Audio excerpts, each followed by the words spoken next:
back in 2001, an IT manufacturer in San Jose gives us a call.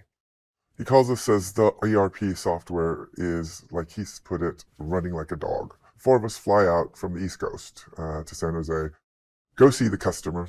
We get to the customer, we're looking at the systems, and we see the sysadmin looking at us very strangely.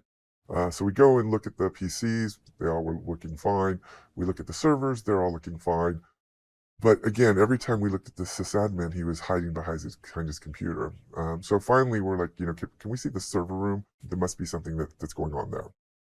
So literally, as we're walking there, the sysadmin is kind of standing in front of us, kind of trying to guard a server room. We actually finally get into the server room, and literally the server room was like a sauna, and it smelled like they were barbecue circuit boards. I mean, it was just so hot and muggy in there. Finally get to the servers, and we're seeing that they're all running at 120% of capacity. So we're going, what is happening here? But really it took 1 second to identify what happened.